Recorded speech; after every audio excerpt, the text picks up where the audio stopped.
আসসালামু আলাইকুম সবাইকে ওয়েলকাম জানাচ্ছি আমাদের ক্যাপস্টোন রিভিশন প্রোগ্রামের আরও একটা ইম্পর্টেন্ট ক্লাসে। এবং আজকের ক্লাসে আমরা পড়ব হচ্ছে বৃত্ত বা সার্কেল, যেটা হচ্ছে আমাদের প্রথম পত্রের অধ্যায় নাম্বার 4। এই অধ্যায় থেকে কিন্তু প্রতি বছর এইচএসসি পরীক্ষায় অবশ্যই কমপক্ষে এক সেট প্রশ্ন আসে এবং মাঝে মধ্যে সরল রেখার কনসেপ্টের সাথে বৃত্ত মিলিয়েও অনেক সময় পরীক্ষায় আসতে দেখা যায়। তা আজকের এই ক্লাসে আমরা বৃত্তর যে বেসিক কনসেপ্টগুলো আছে সেই কনসেপ্টগুলো রিভাইজ করব, কিছু এমসিকিউ সলভ করব, কিছু সিকিউ কোয়েশ্চেন সলভ করব যেগুলা অ্যাকচুয়ালি পরীক্ষায় আসছে, বোর্ডে আসছে। এবং তাছাড়া যেটা বললাম যে সরলরেখার সাথে মিলিয়ে মাঝে মধ্যে দেওয়া হয়, সেই ধরনের কিছু প্রবলেম আমরা সলভ করব, যাতে পরীক্ষায় এই ধরনের প্রবলেম দেখলে আমরা একদমই প্রবলেম ফেস না করি বা সমস্যা ফেস না করি। তো সবাই আশা করি মনোযোগ সহকারে পুরো ক্লাসটা করবা। আমি আকিব আহমেদ প্রত্যয়, পড়াশোনা করছি ঢাকা বিশ্ববিদ্যালয়ের ট্রিপলি ডিপার্টমেন্টে। চলো আজকের ক্লাসটা শুরু করা যাক। প্রথমেই যেটা আমাদের জানতে হবে সেটা হচ্ছে বৃত্তের কেন্দ্র ও ব্যাসার্ধ সম্পর্কে। তো যে কোনো একটা বৃত্ত যদি আমরা হচ্ছে গিয়ে একটু ড্র করে দেখার ট্রাই করি যে বৃত্ত দেখতে কেমন হয়, গোল যে কোনো জিনিস সেটাই কি বৃত্ত, তাই তো? তো বৃত্ত কাকে বলে ভাইয়া? যে জিনিসটা দেখতে গোল তাকেই কি বলে? বৃত্ত বলে। তো গোল জিনিস কি? যে জিনিসটা বৃত্তাকার সেটাই আবার গোল।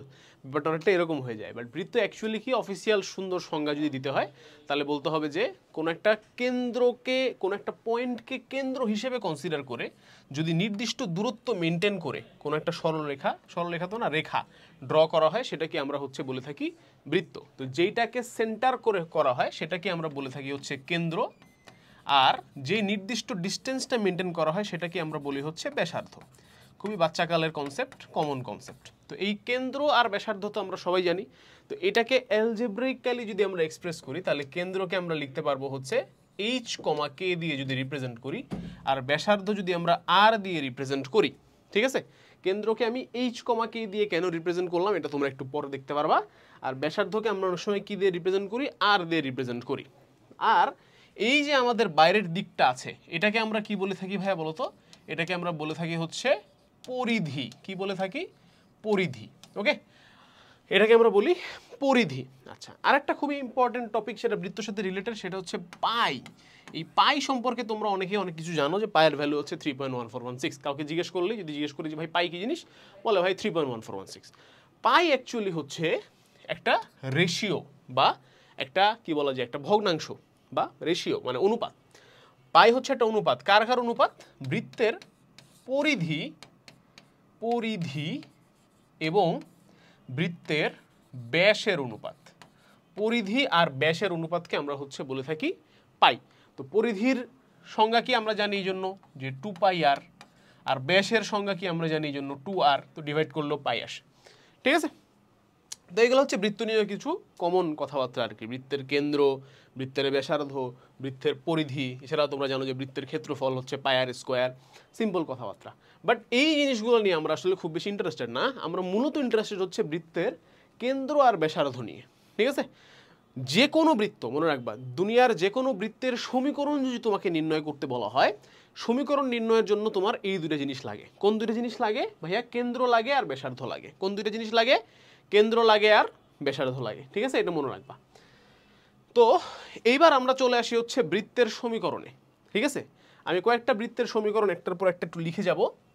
তো তোমরা আশা করি আমি লেখার পরে আবার বোঝাবো যে কি লিখছি না লিখছি। ঠিক আছে? প্রথম সমীকরণ হচ্ছে x square plus Y square is equal to R square. আর দ্বিতীয় সমীকরণ হচ্ছে x square plus Y square plus 2gx plus 2fy plus C is equal to 0। আচ্ছা, দুইটাই লিখি, তিনটা লিখতে চাইছিলাম, বাট এইচকে দিয়ে যে সমীকরণটা ওইটাকে আসলে পরবর্তীতে চেঞ্জ করে জিএফে নিয়ে আসা হয়। সো এইচকের সমীকরণটা আপাতত আর এই শেষ সময় এসে দরকার নাই। ওটা একদম বেসিক থেকে যখন পড়াইতাম, মানে সমীকরণটা অ্যাকচুয়ালি কীভাবে আসছে এটা ডেরাইভেশন আমি করাই ক্লাসে আর কি। তোমরা আমার একাডেমিক ক্লাস কিংবা সিলেবাস শেষ হয়েছে প্রোগ্রামের ক্লাস কিংবা আরও ফ্রি ক্লাস আছে বৃত্ত, সার্চ দিলে বাবা, সেই সমস্ত ক্লাসে ওই ডেরিভেশনটাও দেখতে পারবা। বাট এখন আমরা ডেরিভেশন করবো না একদমই। এই বৃত্তটা কোন বৃত্ত ভাইয়া? এই বৃত্তের কেন্দ্র হচ্ছে গিয়ে আমাদের মূল বিন্দু, অর্থাৎ 0,0। আর এই বৃত্তের ব্যাসার্ধ হচ্ছে গিয়ে ভাইয়া আর। কেন্দ্র 0, 0 আর ব্যাসার্ধ যদি আর হয়, সেই বৃত্তের সমীকরণ হচ্ছে x square plus Y square is equal to R square. আর যদি আমাদের কেন্দ্র যদি হয় minus g comma minus f, আর ব্যাসার্ধ যদি হয় রুট ওভার জি square plus F square minus c, তখন আমরা ইউজ করব এই 2 নম্বর সমীকরণ। তাহলে দুইটা সমীকরণ আছে। প্রথম সমীকরণ কখন? যখন কেন্দ্র 0 0 বা মূলবিন্দু এবং ব্যাসার্ধ আর। দ্বিতীয় সমীকরণ হচ্ছে যখন কেন্দ্র minus g comma minus f এবং ব্যাসার্ধ রুট ওভার জি square plus F square minus c. এই দুটাকে আমরা বলছি হচ্ছে বৃত্তের মেইন বা মূল সমীকরণ। এছাড়াও কিছু স্পেশাল কেসে স্পেশাল সমীকরণ ব্যবহৃত হয়, সেগুলো আমরা পরের স্লাইডটাতে দেখব। তাহলে আপাতত আমরা এই দুটো সমীকরণ আশা করি বুঝতে পেরেছি। দুটো সমীকরণই অত্যন্ত গুরুত্বপূর্ণ, দুটো সমীকরণই পরীক্ষায় আসার মতো। নেক্সট এই স্লাইডটাতে আমরা আরও একটু ডিপে ডাইভ করতেছি যে বৃত্তের আরও কী কী ধরনের সমীকরণ হতে পারে। যেমন এটা আমরা অলরেডি দেখছি, কেন্দ্র 0 0 ব্যাসার্ধ আর, তাহলে কি x square plus Y square, ইয়াল্লাহ এটা মাইনাস হয়ে গেছে ভুলে, plus Y square is equal to R square. একটা সমীকরণ দেখলাম হচ্ছে গিয়ে, আচ্ছা এটা বলি নাই, আমি এটা বলতে চাইছিলাম শুরুতে বাট পরে বলি নাই, সেটা হচ্ছে যে কেন্দ্র যদি এইচ কমা কে হয়, কেন্দ্র 0 0 জায়গায় এইচ কমা কে আর ব্যাসার্ধ যদি আর হয়, তাহলে সমীকরণটা হচ্ছে X minus H whole square plus Y minus K whole square equal to R square. এই দুইটা গেল।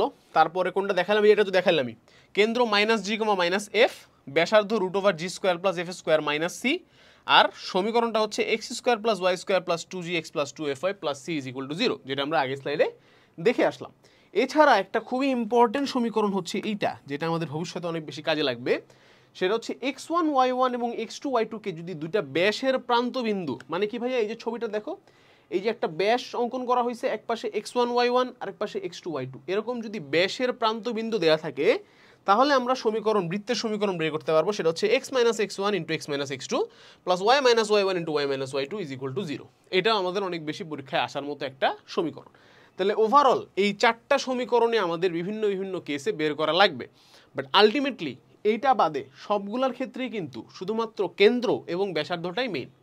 তোমার কাছে যদি কেন্দ্রের ইনফরমেশন থাকে, তোমার কাছে যদি ব্যাসার্ধের ইনফরমেশন থাকে, তুমি বৃত্তের সমীকরণ বানাতে পারবা। কেন্দ্রের ইনফরমেশন বের করার জন্য যা যা কিছু করা লাগবে করব, ব্যাসার্ধের ইনফরমেশন বের করার জন্য যা যা কিছু করা লাগবে করব, দ্যাটস ইট। আমরা বৃত্তের সমীকরণ নির্ণয় করতে পারবো। তবে সব সময় যে আমাদেরকে বৃত্তের সমীকরণ নির্ণয় করতে দিবে তা না, মাঝে মধ্যে আমাদেরকে বৃত্তের সমীকরণটাই দিয়ে দিবে এবং বলবে যে তার ব্যাসার্ধ এবং কেন্দ্র নির্ণয় করো, যেমনটা এই প্রশ্নটায় দেওয়া হয়েছে, একটা বোর্ডে আসা একটা প্রশ্ন। তাহলে আমরা দেখি যে এই প্রশ্নটা আসলে আমরা কিভাবে সলভ করতে পারি। প্রথমত সবসময় আমাদেরকে এই সমীকরণটা, অর্থাৎ এটা একটু উপরে লিখি, X square plus Y square plus 2gx plus 2fy plus C is equal to 0, এটাকে মনে রাখতে হবে, ঠিক আছে? ওকে, এবার তাহলে এখানে আমার কি লাগবে? এক্স স্কোয়ার লাগবে, তাহলে আমি কি দিয়ে ভাগ দিব? 5 দিয়ে ভাগ দিব। টোটালটাকে আমি 5 দিয়ে ভাগ দিয়ে দিলাম, তাহলে এই পাচ্ছি X square plus Y square minus 6/5x minus 12/5y plus 1/5 is equal to 0, ঠিক আছে? আচ্ছা, তাহলে এই যে এটা কি বলতো? এটা হচ্ছে আমাদের 2gর ভ্যালু কিন্তু, আর এইটা কিসের ভ্যালু বলতো ভাইয়া? এটা হচ্ছে আমাদের 2f এর ভ্যালু, ঠিক আছে? আর এই 1/5 কিসের ভ্যালু? এটা হচ্ছে আমাদের c এর ভ্যালু। কোত্থেকে পাইলাম? এই যে সমীকরণ থেকে দেখে পাইলাম। ওকে, আচ্ছা, তাহলে 2gর ভ্যালু যদি ভাইয়া মাইনাস 6/5 হয়, তাহলে g এর ভ্যালু কত? মাইনাস 3/5। তাহলে আচ্ছা, আবার সিমিলারলি 2f এর ভ্যালু যদি ভাইয়া মাইনাস 12/5 হয়, তাহলে f এর ভ্যালু কত? মাইনাস 6/5, ঠিক আছে এইটুক? আচ্ছা, আর যদি c এর ভ্যালু এটা হয়, তাহলে আমাদের r এর ভ্যালু কি? ফর্মুলা অনুযায়ী আমরা পড়ে আসলাম, রুট ওভার জি square plus F square minus c. তাহলে রুট ওভার এইটার স্কোয়ার, তার মানে কি 9/25 প্লাস এফ স্কোয়ার, তার মানে কি 36/25 মাইনাস সি এর মান কত ভাইয়া? 1/5। এই হলো আমাদের জিনিস, ঠিক আছে? তাহলে এইটাকে যদি আমরা টোটালি হিসাব নিকাশ করি, তাহলে নিচে লসাগু করলে আসবে 25, উপরে আসবে 9 প্লাস 36 মাইনাস 5, কারণ 25কে 5 দিয়ে ভাগ করলে 5 আসবে মাইনাস 5। তাহলে 36 আর 9 হচ্ছে গিয়ে আমাদের কত? 44। 44 থেকে 5 বাদ দিলে থাকবে 39। ওকে, সুন্দর কোনো ভ্যালু আসলো না, এক্সপেক্ট করছিলাম যে একটু সুন্দর ভ্যালু আসবে। সি এর ভ্যালু 1/5 -1/5 হলে খুব সুন্দর একটা ভ্যালু আসতো, তাই না? যোগ হয়ে যাইতো 49/25 হইতো, রুট করে দিলে 7/5 হতো। আমার মনে হয় এখানে মাইনাস ছিল, কারণ এটা মাইনাস হইলে তাহলে আমি এখানে প্লাস পাইতাম, তাহলে সুন্দর ভ্যালু আসতো। আই থিঙ্ক এটাও মাইনাস ছিল, আমি একটু এটা মাইনাস ধরে করি অঙ্কটা, হ্যাঁ, তাহলে একটু সুন্দর লাগবে দেখতে, ভালো লাগছে না নাইলে। তাহলে এটা +1/5 হইতো, তাহলে এটা +5 হইতো। 36 আর 5 41, ও না, তাও তো হইতো না, না লাভ হইতো না তো। 36 আর 9 হচ্ছে 45, 50 হয়ে যাচ্ছে, ও না, তাহলে লাভ আছে তো, হ্যাঁ। √50/25 তাহলে কত? 2, তাহলে √2, আর হইতো হচ্ছে √2। ঠিক আছে না? একটু সুন্দর ভ্যালু আসলো। আচ্ছা, এনিওয়েজ হোয়াট এভার, মেইন ইস্যুতে থাকি আমরা। তাহলে ব্যাসার্ধ পেয়ে গেছি। আর কেন্দ্রর ফর্মুলা কি ছিল ভাইয়া? কেন্দ্রর ফর্মুলা কি ছিল? তোমরা একটা অতি কমন মিস্টেক করো এখানে, জি বের করো, এফ বের করো, লিখে দাও কেন্দ্র -3/5, -6/5, অঙ্ক শেষ। শেষ শেষ, জিরো। ভুল। কেন ভুল ভাইয়া? কারণ কেন্দ্র তো জি, এফ না, কেন্দ্র তো -g, -f বাবা। তাহলে একটা মাইনাস দিতে হবে না এর সাথে, তার মানে কি 3/5, 6/5। ঠিক আছে, এটা হচ্ছে কেন্দ্র। বোঝা গেল? ডান। তাহলে এ হচ্ছে কেন্দ্র, এ হচ্ছে ব্যাসার্ধ। সমীকরণ থেকে কেন্দ্র ব্যাসার্ধ বের করলাম।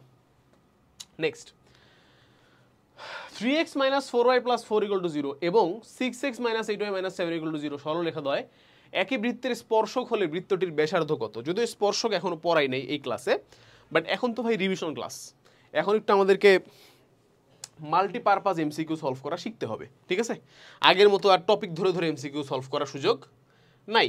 তাহলে আসো দেখি, এই মনে করো একটা বৃত্ত, এই বৃত্তর দুইটা স্পর্শকের কথা বলা আছে।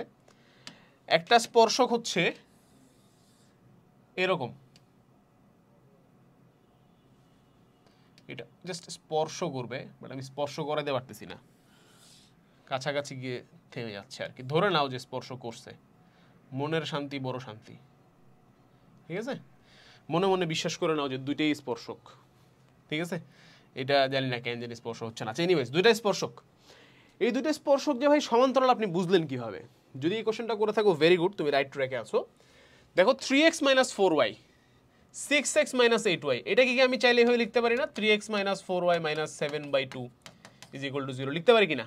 তাহলে আমরা সরলরেখার কনসেপ্ট থেকে কি জানি? যে এইটার ঢাল আর এটার ঢাল সেম, তার মানে কি এরা আসলে সমান্তরাল। এরকম সমান্তরাল অবস্থায় আছে। একটা সরলরেখার সমীকরণ হচ্ছে 3x - 4y + 4 = 0, আর একটা সরলরেখার সমীকরণ হচ্ছে 3x - 4y - 7/2 = 0। ঠিক আছে, তাহলে এই দুইটা হচ্ছে আমাদের সমান্তরাল। এখন বলছে বৃত্তটির ব্যাসার্ধ কত, কিভাবে বের করব? এতক্ষণে আশা করি তোমরা বুঝে গেছো। যদি বুঝে গিয়ে থাকো, ভেরি গুড। এই টোটাল জিনিসটা কি? আমাদের ব্যাস। ব্যাস চাইছি কি? ব্যাসার্ধ। দুইটা সরলরেখার মধ্যে ডিস্টেন্সকে আমরা বের করতে পারি, সরলরেখার কনসেপ্ট থেকে পারা উচিত। তাহলে এই দুইটার মধ্যে ডিস্টেন্স কি? বেসিক্যালি তোমার জাস্ট সিম্পলি মডুলাসের ভেতরে 4 + 7/2 ডিভাইডেড বাই √3² + 4², এটা হচ্ছে গিয়ে ভাইয়া 2r এর ভ্যালু। তার মানে r এর ভ্যালু আসবে হচ্ছে আমাদের, এখানে আসতেছে হচ্ছে 8 + 7 15/2, আর এখানে আসবে হচ্ছে গিয়ে 5। ও সরি, 2r এর ভ্যালু এটা এখনো আছে। তাহলে এটা আসতেছে হচ্ছে আমাদের 15/10। তার মানে আরো সুন্দর করে লিখলে কি হবে? 5 দিয়ে কাটলে হবে 3/2। 2r এর ভ্যালু 3/2, r এর ভ্যালু তাহলে কি হবে? 3/4। এটা হচ্ছে কি আমাদের r এর ভ্যালু। কিসের ভ্যালু? r এর ভ্যালু। তাহলে ব্যাসার্ধের ভ্যালু কত? 3/4। This is our correct answer. বোঝা গেল ভাইয়া? পারলাম। এই কনসেপ্টটা কিন্তু একদমই মানে জাস্ট কনসেপচুয়াল, একটু ভিজুয়ালাইজ। সবসময় সাজেস্ট করি বৃত্ত, সরলরেখা, কোনিক্স, এই টাইপের ম্যাথ অলওয়েজ ভাই ছবিটা এঁকে ফেলবা। এমসিকিউ হোক, সিকিউ হোক, যা সলভ করা দরকার, রাফে পারো, যেখানে পারো, ছবিটা এঁকে ফেলো। ছবিটা আঁকলে অর্ধেক প্রবলেম সলভড। ঠিক আছে, নেক্সট, একটি বৃত্তের পরামিতিক সমীকরণ দেওয়া আছে, x² = 1 - t² আর y = t + 3। এই বৃত্তটির কেন্দ্র ও ব্যাসার্ধ কত? দেখো এখানে দেয়া আছে তোমার y = t + 3। এখান থেকে আমি t এর মান বের করে আনতে পারবো y - 3। ঠিক আছে, তাহলে আমি লিখতে পারবো যে x² = 1 - t²। তাহলে এখানে লিখতে পারবো 1 - y - 3 হোল স্কোয়ার, আর এদিকে আছে হচ্ছে x²। তাহলে x² = 1 - y² - 6x + 9। এদিকে আসলে হবে x² + y², এটা হবে -6x, এটা মাইনাস আছে তাহলে হবে +9, এটা প্লাসে আসে হবে -1 ইজ ইকুয়াল টু 0। দেন আমরা লিখতে পারবো হচ্ছে x square plus Y square -6x plus 8 is equal to 0। এটা হচ্ছে আমাদের বৃত্তের সমীকরণ। এখান থেকে আমাদের কেন্দ্র আর ব্যাসার্ধ বের করা লাগবে। আচ্ছা, লাস্ট টাইম আমি যখন কেন্দ্র আর ব্যাসার্ধ বের করছিলাম, ইফ ইউ রিমেম্বার, আমি এভাবে লিখে লিখে বের করছিলাম 2g ইকুয়াল টু এটা, g ইকুয়াল টু এটা, তাহলে আবার কেন্দ্রের সময় আবার মাইনাসটা উঠেছিলাম। এখন আমরা একটা শর্টকাট ফলো করব। শর্টকাটটা হচ্ছে সিম্পলি কেন্দ্র হবে হচ্ছে, কি ব্যাপার খালি ইয়ে হচ্ছে কেন, -x এর সহগ বাই 2 কমা -y এর সহগ বাই 2। ঠিক আছে, তাহলে দেখো -x এর সহগ, x এর সহগ কত, -6 আছে অলরেডি, তাহলে -6 মানে কি +6 ডিভাইডেড বাই 2 মানে 3, -y এর সহগ, y এর সহগ কত নাই 0, 0/2 কত 0, তাহলে কেন্দ্র কত 3,0। ঠিক আছে, এই শর্টকাটটা যদি আমরা ইউজ করি তাহলে আমাদের সলভ করতে অনেক বেশি ইজি হবে। তুমি যদি 2g এর ভ্যালু বের করো, তারপর সেখান থেকে g এর ভ্যালু বের করো, তারপর সেখান থেকে -g এর ভ্যালু বের করো, এত কষ্ট করার কি দরকার? আমরা জাস্ট মনে রাখবো কি -x এর সহগ বাই 2 -y এর সহগ বাই 2, এটা হচ্ছে কেন্দ্র। আরেকটা জিনিস চাইছে, সেটা কি ভাইয়া, ব্যাসার্ধ। ব্যাসার্ধ কত হবে আমাদের, √g², এখানে g কত, এটা ডিভাইডেড বাই 2 মানে কি -3, -3 স্কোয়ার মানে 9, প্লাস f স্কোয়ার 0, -c কত 8, 9 - 8 এর রুট মানে 1। তাহলে ব্যাসার্ধ হলো 1 আর কেন্দ্র হলো 3,0। ব্যাসার্ধ কত 1, কেন্দ্র কত 3,0। এই হচ্ছে আমাদের এই বৃত্তটার কেন্দ্র ও ব্যাসার্ধ। বোঝা গেল? ডান।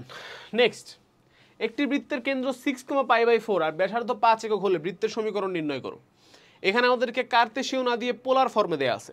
ঠিক আছে, তাহলে কি করতে হবে, এই কেন্দ্রটাকে কনভার্ট করতে হবে। x is equal two 6 cos π/4, y is equal two 6 sin π/4। cos π/4 sin π/4 দুটোই ভ্যালু কত 1/√2, তাহলে এটার ভ্যালু আসবে 6/√2, এটার ভ্যালু আসবে 6/√2। ঠিক আছে, তাহলে এই হলো আমাদের কেন্দ্র আর ব্যাসার্ধ কত 5। কেন্দ্র আর ব্যাসার্ধ দেওয়া থাকলে কিভাবে বের করে শিখছিলাম কিনা, x - 6/√2 whole square plus y - 6/√2 whole square is equal to 5 square. এবার এটাকে তোমরা একটু ভেঙে চুরে সুন্দর ফর্মেটে লিখতে পারো চাইলে, বাট অ্যাকচুয়ালি এখানেই তোমার অ্যান্সার হয়ে গেছে। সময় কম থাকলে এখানেই শেষ করে দিতে পারো, সময় বেশি থাকলে অবশ্যই এক্সপ্লেন করে লেখা বেটার। ঠিক আছে, ওকে। নেক্সট, এবার একটা খুবই ইম্পর্টেন্ট টপিক আমরা পড়বো, সেটা হচ্ছে বৃত্ত হওয়ার শর্ত। এই টপিকটা ইউজুয়ালি আমি একটু আগে পড়াই, বাট তোমাদের এই কেন্দ্র আর ব্যাসার্ধ রিলেটেড এতগুলো প্রবলেম আছে, এত ধরনের প্রবলেম আসে পরীক্ষায়, এই ভাবলাম যে আসলে প্রবলেমগুলো একটু আগে করে নেওয়া উচিত, নাহলে তোমরা ডিস্ট্র্যাক্টেড হয়ে যাওয়া। তো বৃত্ত হওয়ার শর্ত কি, একটা সমীকরণ দেখেই তুমি কীভাবে বুঝতে পারবে যে একটা বৃত্তের সমীকরণ, এই কনসেপ্টটা জানা খুব জরুরি। দেখো, আমরা জেনে আসছি যে এইটা হচ্ছে কি আমাদের একটা বৃত্তের সমীকরণ, fine, x² + y² + 2gx 2fy + c is equal to 0। তো এই সমীকরণ থেকে আমরা অ্যাকচুয়ালি কী কী জিনিস দেখতে পারি? প্রথম জিনিস যেটা দেখতে পারি সেটা হচ্ছে a is equal two b is not equal to 0। এই a b দিয়ে বোঝানো হয়েছে x² আর y² এর সহগ, অর্থাৎ x² এবং y² এর সহগ দুইটার সমান হতে হবে, একই চিহ্ন বিশিষ্ট সমান হতে হবে, দুজনকে সমান হতে হবে এবং একই চিহ্ন বিশিষ্ট হতে হবে, এবং তাদেরকে 0 হওয়া যাবে না। অর্থাৎ যদি x² y² দুজনে 0 বানায় দাও তাহলে কি হবে, একটা সমীকরণ দেখতে হবে এরকম 3x + 4y = 5। এটা তো সরলরেখার সমীকরণ, তাই না? তাহলে এটা ইউজ করা যাবে না। ঠিক আছে, আচ্ছা, তো কি ইউজ করা যাবে ভাইয়া, 0 বাদে যে কোনো সংখ্যা ইউজ করা যাবে। ঠিক আছে, ওকে। নেক্সট, h এর মান হইতে হবে 0। h কি, এখানে দেখো h হচ্ছে xy এরটা পদটা, অর্থাৎ এটাকে বাংলা ভাষায় লিখতে হবে xy সম্বলিত পদ শূন্য বা নেই, xy সম্বলিত পদ নেই বা পদের সহগ শূন্য। ঠিক আছে, x² y² এর সহগ সমান এবং একই চিহ্ন বিশিষ্ট এবং 0 হতে পারবে না, প্রথম শর্ত। দ্বিতীয় শর্ত হচ্ছে xy সম্বলিত কোনো পদ নাই, অর্থাৎ xy টার্মটা আছে সেটার যে সহগটা যদি থাকে তাহলে সেটা অবশ্যই 0 হতে হবে।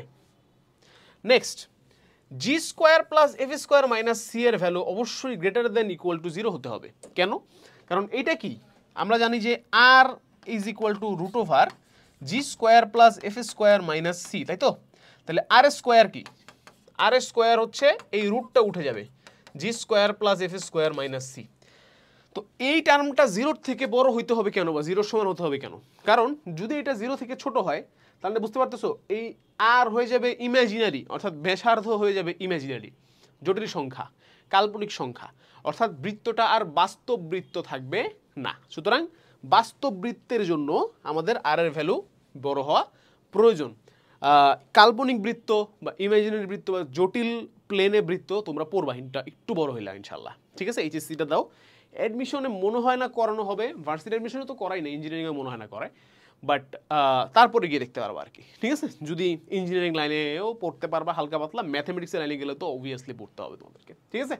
আছে, ইট এক্সিস্টস, মানে আমি বলছি না যে ইট ডাজন্ট এক্সিস্ট, বাট আমাদের পড়াশোনার লিমিটে থাকার জন্য আমাদেরকে এটা কনসিডার করতে হবে যে এইটা greater than equal to zero, ঠিক আছে? বোঝা গেছে? এটা অনেকটা ওই যে ছোটোবেলায় আমরা স্কোয়ারের ভিতরে সবসময় পজিটিভ নাম্বার ঢুকাইতাম, এখন একটু বড় হয়েছে, এখন নেগেটিভ ঢুকাই দিই, সমস্যা নেই, ইমাজিনারি নাম্বার আসবে, করবো, অঙ্ক পারা নাই। আর একটু বড় হলে বৃত্ত নিয়েও তোমরাভাবে কাজ করতে পারবা, বাট এই মুহূর্তে পারবা না। তো আমি যেটা করতাম আগে, এভাবে আমি ডিরেক্টলি বলে দিতাম, মানে কনফিউশন রাখতাম না, আর ডিরেক্টলি বলে দিতাম যে বড় হতেই হবে। তো দেখা যায় যে মাশাআল্লাহ তোমরা অনেকে অনেক বেশি ট্যালেন্টেড এবং তোমরা আসলে অনেক পড়াশোনা করো। তো তোমরা হয়তো কোনো ইউটিউব ভিডিও, কোনো বই পুস্তক, কোনো জায়গা থেকে দেখে আসো যে ইমাজিনারি সার্কেল এভাবে হয়, ওগুলোর ভ্যালু আছে, ব্যাসার্ধ আছে, সব বের করা যায়। তো তোমরা আবার সেই ভিডিওগুলো নিচে কমেন্ট করো যে ভাই আপনি তো বলছেন যে পসিবল না, বাট অ্যাকচুয়ালি তো পসিবল, এই দেখেন ইউটিউব ভিডিও লিঙ্ক। তো তখন আমি যতই বলি না কেন যে না ভাই আমি জানি, বাট আমি বলছি এটা, তখন তোমরা বিশ্বাস করো না, তোমরা ভাইয়া পারে না। বাট এখন আমি একটু সেফ খেলি জন্য, ঠিক আছে? সব কিছু আমি জন্য বলে দিই যে বাবা আছে, বাট তোমাকে আমি পড়াবো না, ঠিক আছে? ওকে, সামনে আগে এখানে একটা সমীকরণ দেয়া আছে, বলা হয়েছে যদি এটা বৃত্ত হয় তাহলে এর ভ্যালু কত আর কে এর ভ্যালু কত। ওকে, আসো দেখি কি দেখবো আমরা, এর ভ্যালু কত হইতে হবে আর কে এর ভ্যালু কত হইতে হবে। ওকে, তো এখানে দেখো সিম্পলি এর ভ্যালু আর বি এর ভ্যালু আলাদা হয়ে গেছে, তো এদেরকে হতে হবে সেম, সুতরাং এর ভ্যালু বি এর সমান হইতে হবে first of all. Second thing হচ্ছে কে এর ভ্যালু কত হইতে হবে। দেখো কে এখানে আছে এক্স ওয়াই এর সাথে, তার মানে কে স্কোয়ার মাইনাস 16, এইটা এই টার্মটা কি থাকবে? থাকবে না, এটা হইতে হবে কি জিরো, তাহলে তো এক্স ওয়াই চলে যাবে, দেন আমরা এটাকে একটা বৃত্তের সমীকরণ বলতে পারবো, রাইট? তাহলে k square minus 16 is equal to zero হলে k square is equal to 16, তাহলে কে কি প্লাস মাইনাস 4, কে এর ভ্যালু প্লাস 4 হলেও হবে, কে এর ভ্যালু মাইনাস 4 হলেও হবে, ঠিক আছে? আচ্ছা, আর এর ভ্যালু বি এর সমান হইতে হবে, দ্যাটস দ্য কন্ডিশনস। অনেকে এখানে a equal to b equal to 1 লিখবে, বাট আমি সেটা লিখবো না, কারণ এখানে a equal to b equal to 1 হওয়ার কোনো বাধ্যবাধকতা নাই, 1 ছাড়া অন্য যে কোনো সংখ্যা হলেও হবে, জাস্ট ইকুয়াল হলেই হবে, ঠিক আছে? ডান। নেক্সট, নিচের কোন শর্তে সমীকরণটি একটি বৃত্ত নির্দেশ করে a x square plus b y square equal to c. দেখো এ আর বি কি হইতে হবে? ইকুয়াল হইতে হবে, আর সি এর ভ্যালু যা খুশিতেই হইতে পারে, সমস্যা নেই। তাহলে দেখো c is equal to zero, দেখো c is equal to zero হলে কি এটা বৃত্ত না, কারণ এ এর একটা ডিফারেন্ট টার্ম, বি একটা different term, equal to zero, এটা বৃত্ত না। সি ইকুয়াল টু আর হলে কি এটা বৃত্ত না, সি ইজ ইকুয়াল টু আর হলেও এটা বৃত্ত না, কারণ এ আর বি আলাদা। এ নট ইকুয়াল টু বি হলে কি বৃত্ত? একদমই না, এ নট ইকুয়াল টু বি কোনো সময় বৃত্ত না এটা। এ বাই বি যদি 1, মানে কি এ ইকুয়াল টু বি, তাহলে কি এটা বৃত্ত? হ্যাঁ, তাহলে এটা বৃত্ত, তাহলে এটা হচ্ছে অ্যান্সার। এবং B not equal to zero, তার মানে হচ্ছে এ বি দুটেই কোনোটাই কি জিরো না, তাহলে সেটা কি বৃত্ত হিসেবে আমরা কনসিডার করতে পারবো। এবার আমরা কিছু ইম্পর্টেন্ট জিনিসপাতি পড়বো, সেটা হচ্ছে অক্ষের সাথে বৃত্তের সম্পর্ক। বৃত্ত যখন আমরা আঁকি, আমরা এক্স ওয়াই প্লেনে আঁকি, তার মানে আমাদের একটা এক্স অ্যাক্সিস এবং ওয়াই অ্যাক্সিস, এক্স অক্ষ এবং ওয়াই অক্ষ থাকে, সেই অক্ষের সাথে বৃত্তর কিছু সম্পর্ক আছে। একটা সম্পর্ক হচ্ছে অক্ষকে স্পর্শ করা, একটা সম্পর্ক হচ্ছে কেন্দ্র যদি অক্ষের উপর অবস্থিত হয় তখন, আর একটা সম্পর্কিত হচ্ছে কেন্দ্র অক্ষের উপর অবস্থিত এবং অক্ষকে স্পর্শ করা, আর একটা সম্পর্ক হচ্ছে অক্ষকে ছেদ করলে। খুবই ইজি জিনিস, আহামরি কঠিন না, বাট আমরা ভিজুয়ালাইজ করে করে একটু পড়বো, ঠিক আছে? নোটটা খুবই কাজে লাগবে, নোটটা নিজেদের সংগ্রহে রেখে দিবা, ঠিক আছে? দেখি আসো একটা একটা করে দেখি কেমন। প্রথমে আমরা একটু অক্ষগুলা এঁকে ফেলি, অক্ষ স্পর্শ করাবো জাস্ট। এটা ধরো ওয়াই অক্ষ, এটা ধরো এক্স অক্ষ, এটা ধরো এক্স অক্ষ, এটা ধরো ওয়াই অক্ষ, এটা ধরো এক্স অক্ষ, এটা ধরো ওয়াই অক্ষ, ঠিক আছে? আচ্ছা, তারপরে আমরা এখন বৃত্ত নিয়ে আসি। বৃত্ত কি হবে ভাইয়া? স্পর্শ করবে। ধরলাম যে আমার বৃত্ত শুধুমাত্র এক্স অক্ষকে স্পর্শ করছে, ধরলাম যে আমার বৃত্ত শুধুমাত্র ওয়াই অক্ষকে স্পর্শ করছে, ধরলাম যে আমার বৃত্ত এক্স এবং ওয়াই উভয় অক্ষকে স্পর্শ করছে। ও স্পর্শ করতে চাচ্ছে না। হ্যাঁ, ঠিক আছে বাবা, করাই দিছি স্পর্শ ইনশাআল্লাহ। যদি আমার বৃত্ত শুধুমাত্র এক্স অক্ষকে স্পর্শ করে, তাহলে একটু খেয়াল করে দেখো, বৃত্তের যে ব্যাসার্ধ, বৃত্তের যে ব্যাসার্ধ, ধরো এই পয়েন্টে ইয়া করছে, স্পর্শ করছে, এবং পয়েন্টটাকে আমি নাম দিতে পারবো কি বলতো? নাম দিতে পারবো হচ্ছে এক্স কমা জিরো, তাই তো? তো বৃত্তের যে ব্যাসার্ধ হবে সেটা কি হবে সেটা আমি জানি না, ঠিক আছে? কারণ কি, this is x comma zero, but এই এক্স কমা সামথিং কি হবে? কেন্দ্র হবে। ঠিক আছে, গলা বসে গেছে, আজকে অনেক ক্লাস নিচ্ছি তো। আমি যেটা বলতে চাচ্ছি দেখো, সেটা হচ্ছে যে যদি তোমার কাছে বৃত্তটা এক্স অক্ষকে কোন পয়েন্টে টাচ করছে সেই ইনফরমেশনটা থাকে, তাহলে তুমি বৃত্তের কেন্দ্রের ভুজ সম্পর্কে জানো। জানো কিনা বলো? জানো, ঠিক আছে? বৃত্তের কেন্দ্রের ভুজ সম্পর্কে জানো। আর যদি তুমি এটা জানো যে বৃত্তর কেন্দ্রটা কোন পয়েন্টে, কেন্দ্রটা কোন পয়েন্টে, তাহলে তুমি বৃত্তের ব্যাসার্ধ সম্পর্কেও জানো। বুঝতে পারতো? আমি বলছিলাম যে শুরুতে বলছিলাম যে কোনো একটা বৃত্তর সমীকরণ নির্ণয় করার জন্য তোমার দুটো জিনিস লাগে, কেন্দ্র, ব্যাসার্ধ। এখন দেখতেছি আমি যে শুধুমাত্র কেন্দ্র থাকলেই I can find out the ব্যাসার্ধ। বুঝছো? শুধু কেন্দ্র বের করতে পারলেই ব্যাসার্ধ বের হয়ে যাবে, যদি এক্স অক্ষকে স্পর্শ করে কিংবা ওয়াই অক্ষকে স্পর্শ করে। কেন? কারণ ওয়াই অক্ষকে যদি স্পর্শ করে তাহলে এই পয়েন্টটা মনে করো সামথিং লাইক 0, ওয়াই, আর এই পয়েন্টটা হচ্ছে পি, ওয়াই, ঠিক আছে? আর এটা কি? আর আর ইজ ইকুয়াল টু পি। কেন্দ্রের ইনফরমেশন থাকলেই আমার কাছে ব্যাসার্ধের ইনফরমেশন আছে। বুঝা গেছে? This is important point. যদি দুইটাকেই স্পর্শ করে তখন কি হবে? তখন তো আরো সুবিধা, তখন তোমার কাছে কেন্দ্র আছে, মানে সব কিছু আছে। একটার মানে কেন্দ্রর ভুজ বা কোটি যে কোনো একটা কিছু থাকলেই সব কিছু আছে, ঠিক আছে? This is x comma y, যেখানে x is equal to y is equal to r. ঠিক কিনা বলো? অবশ্যই। যেখানে এক্স অক্ষকে স্পর্শ করছে, যেখানে ওয়াই অক্ষকে স্পর্শ করছে, সেটাই কি? ব্যাসার্ধর সমান। এগুলো হচ্ছে কনসেপচুয়াল জিনিস, এমসিকিউতে কাজে লাগবে। ইকুয়েশন ওয়াইজ আরেকটা ইম্পর্টেন্ট জিনিস আছে। যদি এক্স অক্ষকে টাচ করে তাহলে আমাদের ইকুয়েশনে জি স্কোয়ারের ভ্যালু হবে সি এর সমান। যদি ওয়াই অক্ষকে টাচ করে তাহলে আমাদের ইকুয়েশনে এফ স্কোয়ারের ভ্যালু হবে সি এর সমান। আর যদি এক্স এবং ওয়াই দুজনকেই টাচ করে তাহলে আমাদের ইকুয়েশনে g square is equal to f স্কোয়ারের ভ্যালু হবে সি এর সমান। ঠিক আছে, এগুলো আমরা মনে রাখবো। ডান। এটা হচ্ছে অক্ষকে স্পর্শ করা, এক্স অ্যাক্সিসকে টাচ করলে, ওয়াই অ্যাক্সিসকে টাচ করলে, এক্স এবং ওয়াই দুজনকেই টাচ করলে। নেক্সট, কেন্দ্র যদি অক্ষের উপর অবস্থিত হয়, এটা অত ইম্পর্টেন্ট না, বাট স্টিল আমরা পড়াই।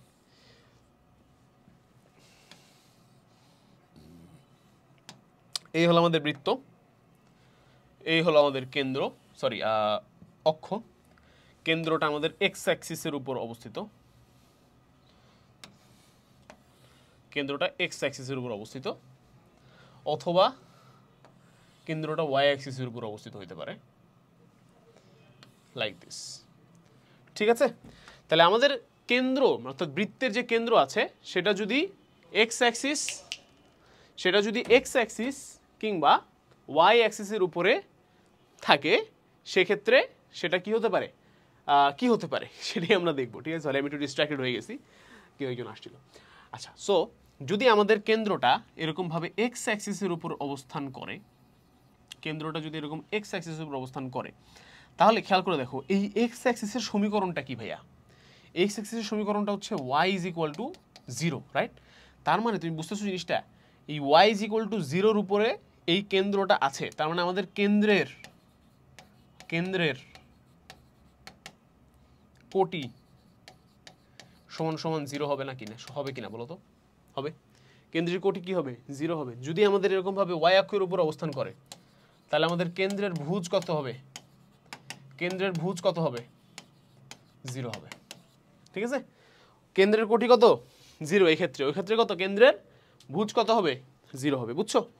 এইটাই আপাতত এইটুকুই আমাদের ইম্পর্টেন্ট জিনিস, ঠিক আছে? আচ্ছা, আর যদি এখন একই সাথে দুটো জিনিস ঘটে, অর্থাৎ কেন্দ্রের উপরেও আছে আবার কোনো একটা আরেকটা অন্য অক্ষটাকেও স্পর্শ করছে, তাইলে খুব মজা জিনিস হবে আর কি। দেখো, তাহলে খুবই মজা জিনিস হবে। এটা মনে করো এক্স অ্যাক্সিস, এটা মনে করো ওয়াই অ্যাক্সিস, এখানেও আঁকি, এটা মনে করো এক্স অ্যাক্সিস, এটা মনে করো ওয়াই অ্যাক্সিস, এই উল্টা দিকে হয়ে যাচ্ছে বারবার, এটা মনে করো ওয়াই অ্যাক্সিস, ঠিক আছে? ওয়াই অ্যাক্সিসটা একটু এদিকে আঁকি, চলবে, সমস্যা নেই। এবার বৃত্তগুলো আঁকি।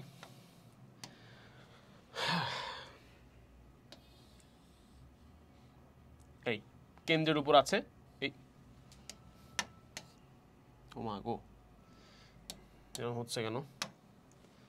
বৃত্তটা আগে কেন্দ্রটা আমাদের এক্স অ্যাক্সিসের উপরে এবং ওয়াই অ্যাক্সিসকে টাচ করছে, কিংবা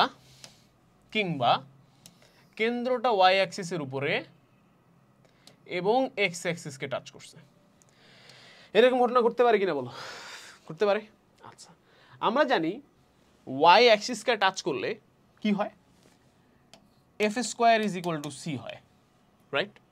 তাহলে আমরা লিখতে পারি নর্মালি যে X square plus Y square plus 2gx plus 2fy plus F square is equal to 0, ঠিক কিনা? সি এর জায়গায় কি লিখছি? এফ স্কোয়ার লিখছি, ঠিক আছে না? অ্যাট দ্য সেম টাইম আমরা জানি যে এই বান্দার কেন্দ্র যেখানেই থাকুক না কেন সেটার একটা এক্স মানে ভুজ আছে, বাট কোটি নাই। কোটি কি?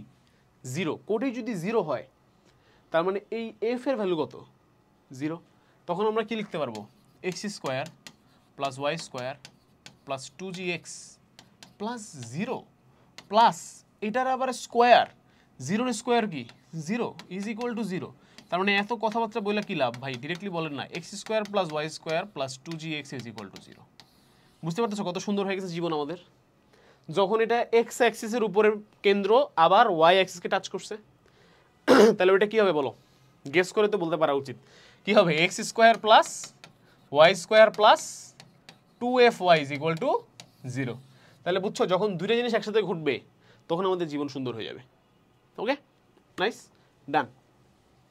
তো এইটা হচ্ছে আমি খুবই একটা কি বলে ফিলোসফিক্যাল জিনিসের সাথে আমি একটু ম্যাচ করি। সেটা হচ্ছে যে এই গল্পটা আমি বলছি কয়েক জায়গাতে আর কি, পোলাপান খুব মানে পছন্দ করে, আবার কেউ কেউ পছন্দ করে না, যে ভাই আপনি ইসলাম নিয়ে আসতেছেন কেন ম্যাথ ক্লাসের মধ্যে? আসলে ইসলাম তো সব জায়গাতে।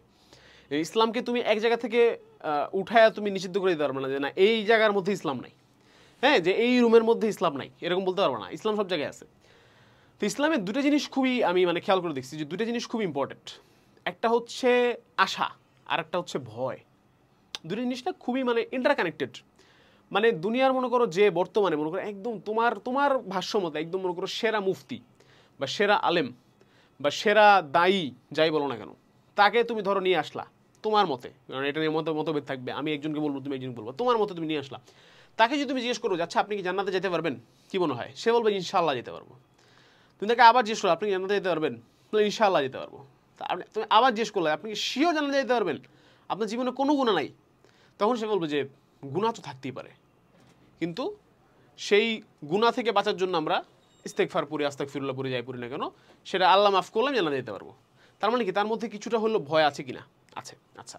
বাট মেইনলি তার মধ্যে প্রথমে কি দেখছো? আত্মবিশ্বাস। তারপরে কি আসছে? ভয়।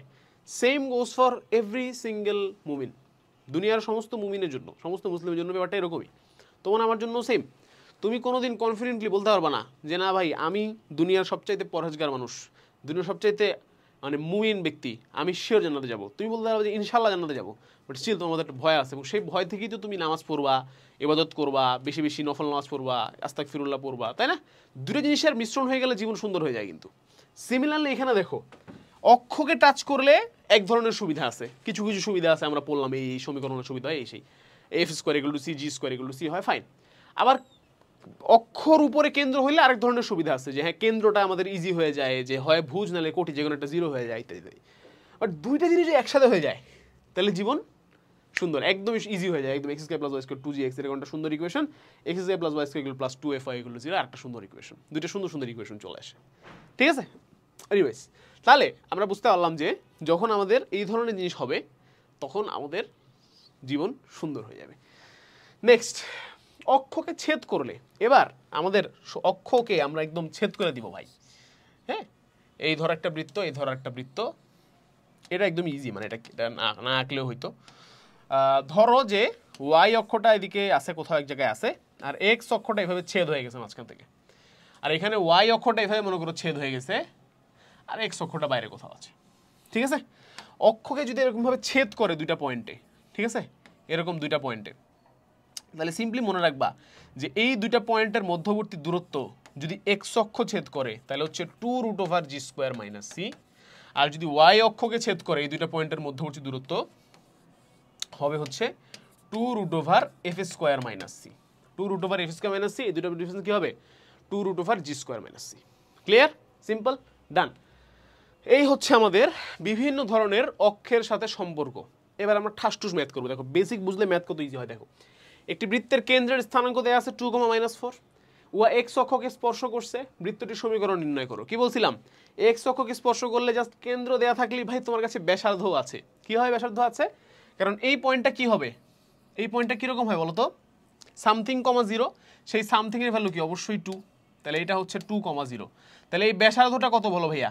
এটা 0, এটা 4, তাহলে ব্যাসার্ধ কত? 4। তাহলে কেন্দ্র আছে, ব্যাসার্ধ আছে, বের করতে পারবো কিনা সমীকরণ? আবার জিগায়, x - 2 whole square plus y plus 4 whole square is equal to কি? 4 হোল স্কোয়ার। হয়ে গেল, জীবন সুন্দর। করলাম অঙ্ক। বাকিটা কি পারবা? পারা উচিত, সমীকরণ নির্ণয় করতে পারা উচিত। এটাই সমীকরণ, বাট আর একটু ভাঙলে বেটার হয় আর কি। ঠিক আছে, নেক্সট, 2,3 কেন্দ্র বিশিষ্ট y অক্ষকে স্পর্শ করছে, সমীকরণ কি বলো? এটা যদি 2,3 হয়, এটা কি 2,3? তো এটা আসলে হইতে পারবে না কখনো, এটা অ্যাকচুয়ালি 2, -3 হবে প্রবাবলি। তাহলে এটা অ্যাকচুয়ালি কি 0, -3, রাইট? তাহলে ব্যাসার্ধ কত ভাইয়া? 2। তাহলে কি সবই আছে তোমার কাছে, কেন্দ্র আছে, ব্যাসার্ধ আছে। x - 2 whole square plus y plus 3 whole square is equal to 3 square, না 2 স্কোয়ার। হয়ে গেল। পারবা কি না? অবশ্যই পারবা। Next, x² + y² - 4x - 6 cy + c = 0, বৃত্তটি x অক্ষকে স্পর্শ করে, তাহলে c এর মান কত? x অক্ষকে স্পর্শ করা মানে কি? কি বলছিলাম? g² = c। g কত এখানে? এই যে এটা হচ্ছে কি 2g, 2g হলো -4, তাহলে g কত? -2, তাহলে c কত? g² মানে কি ভাইয়া? 4, তাহলে c এর ভ্যালু কত হবে? 4। ঠিক আছে, দেখছো ম্যাথ করাচ্ছি তাড়াতাড়ি, বেসিক বুঝছি সময় নিয়ে। ওকে, c এর মান কত? 4। পারলাম, শেষ। 2x² + 2y², 4x + 6y + 1, বৃত্তটি দ্বারা y অক্ষের খণ্ডিত অংশের দৈর্ঘ্য নির্ণয় করো। আগে সবসময় মনে রাখবা, এইভাবে রাখতে পারবো না আমরা, এটাকে ভেঙে নর্মাল নিয়মে আনতে হবে। x² + y², 2x 3y + ½ = 0। এবার y অক্ষের খণ্ডিত অংশের দৈর্ঘ্য নির্ণয় করতে বলছে, কত হবে? 2√, কি শিখছিলাম? এই যে একটু আগে শিখে আসছি কিন্তু এখান থেকে। কোথায় কোথায় একটু দেখাই দিই। এই যে 2√f² - c, এটা কি 2√g² - c। তাহলে y অক্ষের জন্য কি হবে? 2√f² - c। বলো f এর মান কত? এটা হচ্ছে আমাদের 2f, 2f এর ভ্যালু হচ্ছে 3, তাহলে f এর ভ্যালু কত ভাইয়া? 3/2, তাহলে 3/2 whole square minus c, c এর ভ্যালু কত? ½ তো এটা করো আর কি, 2 × √9/4 মাইনাস ½ তাহলে 2 × উপরে 9 মাইনাস এখানে আসবে হচ্ছে তোমার 2, নিচে আসবে 4, তাহলে তোমার কি হবে? এইটা কাটাকাটি যাবে, 9 - 2 হচ্ছে 7, √7। এটা হচ্ছে গিয়ে আমাদের খণ্ডিতাংশের দৈর্ঘ্য। পারলাম? 2√f² - c, simple. নেক্সট দেখো, এ ও বি বিন্দুদ্বয়ের স্থানাঙ্ক দেয়া আছে, কত কত? 1,0 আর এটা হচ্ছে 9,0। ভালো কথা। সি কেন্দ্র বিশিষ্ট, কেন্দ্রের ভ্যালু দেয়া নাই, বৃত্তের সমীকরণ নির্ণয় করো। কেন্দ্রের ভ্যালু দেয়া নাই, কিন্তু এইটার ভ্যালু দেয়া আছে। আচ্ছা, এটা পারা যাবে। দেখো, এটা কি এক্স অ্যাক্সিস থেকে কাটছে না? এক্স অ্যাক্সিস থেকে খণ্ডিতাংশের ভ্যালু কি? 2√g² - c is equal two কত? এই দুটার মধ্যে ডিস্টেন্স 9,0 আর 1,0 এর মধ্যে ডিস্টেন্স কত? 8 লিখলাম 8। তারপরে কি লিখতে পারবো? 2√g² c না, এবার লিখতে পারবো হচ্ছে √g² c সমান সমান হয়ে গেল 4, তাহলে g² - c হয়ে গেল 16। তাহলে এই দুইটা বুঝছি, g² - c এর ভ্যালু কত পাইছি? 16 পাইছি। এই পর্যন্ত থাকি আপাতত। আচ্ছা, এট দ্য সেম টাইম একটু দেখো তো, যে এটা কাকে স্পর্শ করছে, কাকে স্পর্শ করছে, আমাদের ওয়াই অক্ষকে স্পর্শ করছে না? ওয়াই অক্ষকে যদি স্পর্শ করে তাহলে আমাদের শর্ত অনুযায়ী কি ছিল, ওয়াই অক্ষকে স্পর্শ করা মানে হলো f square is equal to c না, f square is equal to c, মনে আছে? আচ্ছা, আরেকটা জিনিস দেখো তো, এই যে সি এর মান অ্যাকচুয়ালি কত জানি না অ্যাকচুয়ালি কত, বাট এটা যদি 0,3 হয় এটা কি সামথিং কমা 3 হবে কিনা? অবশ্যই 3 হবে। এই যে এইটুকের ভ্যালু, এটুক কত হবে? সামথিং কমা 3 হবে, এটুক তো শিওর। তাহলে এটা ধরো আমি লিখলাম যে p,3, এতে কোনো সন্দেহ আছে? নাই। বাট আমরা কি জানি যে কেন্দ্রের ভ্যালু অ্যাকচুয়ালি কত, minus g comma minus F, তাহলে মাইনাস এফ এর ভ্যালু কত? 3, বুঝছো? মাইনাস এফ এর ভ্যালু কত? 3। কেমনে মাইনাস এফ এর ভ্যালু 3 হলো বুঝছো তো?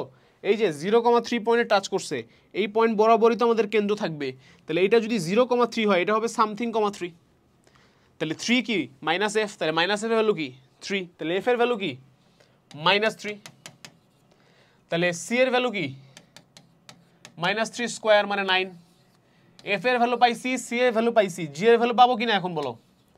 জি স্কোয়ার কি 16 প্লাস সি, 16 প্লাস সি কত 9, 25, তাহলে জি এর ভ্যালু কত আসবে 5, অ্যাকচুয়ালি +-5, অ্যাকচুয়ালি কি +-5ই লিখবা, কারণ বৃত্তটা এক্স্যাক্টলি এর অপর পাশে হইতে পারতো, কোনোভাবে ডিফারেন্সিয়েট করার সুযোগ নাই, ঠিক আছে?